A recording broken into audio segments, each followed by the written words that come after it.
கர்த்தருடைய பரிசுத்த நாமத்துக்கு ஸ்தோத்திரமும் துதியும் கனமும் மகிமையும் எப்போதும் உண்டாகட்டும். இந்த நல்ல நாளை காண செய்த தேவாதி தேவனுக்கு கொடான கோடி ஸ்தோத்திரம். கர்த்தரின் மகிமை ஆத்தும ஆதாயம் சுவிசேஷ ஊழியத்தின் சார்பாக இன்றைய நாளுக்கான சில நிமிட தேவ செய்தி கேளுங்கள். இனி காலம் செல்லாது, இனி காலம் செல்லாது. என் ஆண்டவராய் இயேசு கிறிஸ்து வரப்போகிறார். ஆயத்தமாயிருங்கள், ஆயத்தமாயிருங்கள். அநேகரை ஆயத்தப்படுத்தி ஆண்டவர் பக்கமாய் திருப்புங்கள். பக்கத்துணையாய், பக்கபலனாய், பக்கத்திலேயே உங்களோடு கூட இருந்து எல்லா நன்மையான காரியங்களையும் செய்வார். விசேஷமாக ஆதியாகமம் 28 அதிகாரம் 15 வசனம்.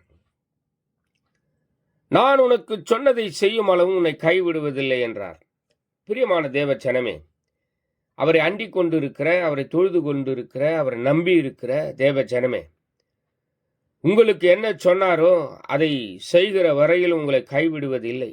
உங்களை கை கொடுத்து தூக்கினவர், நிறுத்தினவர், கண்மலை மேல் நிறுத்தினவர், பாதுகாத்தவர், உங்களை நேசிக்கிறவர், உங்களோடு கூட இருந்து எல்லா காரியத்தையும் செய்கிறவர்.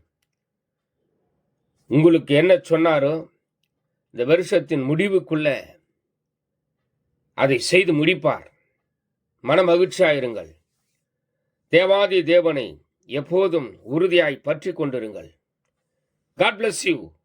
கர்த்தர் உங்களோடு கூட இருப்பார்.